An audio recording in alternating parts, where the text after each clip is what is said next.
Let's now bring in the director of the African Center for the Study of the United States at the University of Pretoria, Professor Christopher Isike, to weigh in on the developments in the Middle East as fighting continues in that region.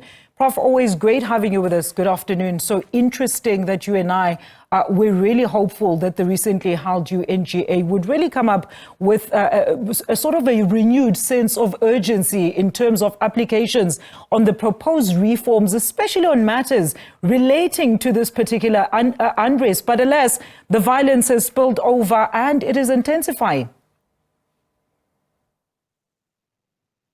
Yes, indeed, and thank you for having me.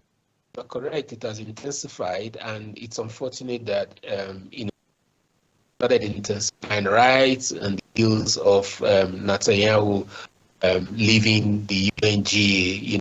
Actually, the very day as he left, he tried, attacks in Lebanon.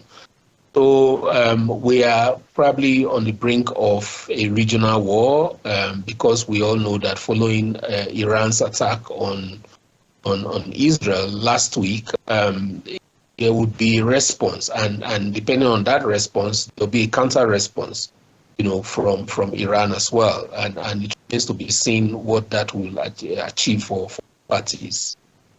Prof, look, today it marks the one-year anniversary of the start of the Israeli-Hamas attack. A humanitarian crisis of unprecedented proportion followed. Seemingly the world and the powers that be cannot do much, and it's just business as usual.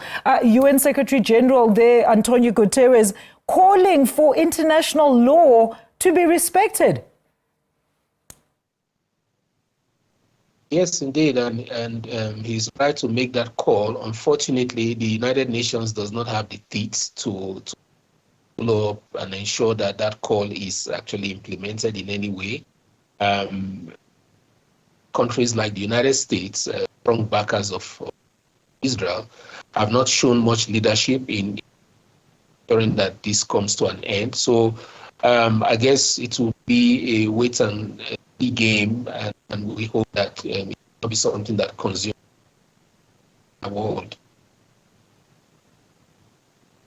But we're going to try and forge ahead with the interview. I just wanted to know, how does then the current geopolitical instability and unrest have on an overall impact globally in terms of essentials like food pricing as well as delivery, and also driving up inflation amid the disruption of other essential services like shipping, for example?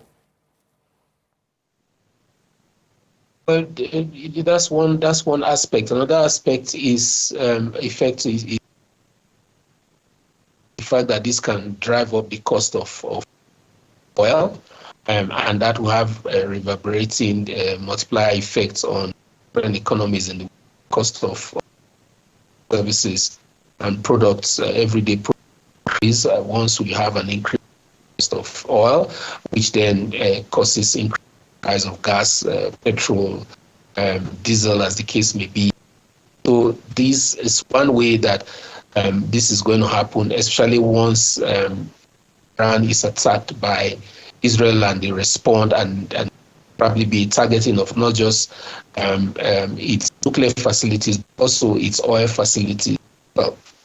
All right, Prof, unfortunately, I'm going to have to leave it there. Unfortunately, we're getting very distorted sound and feedback there. That is nonetheless Professor Chris Isike, the Center for the Study for the United States on the crisis in the Middle East.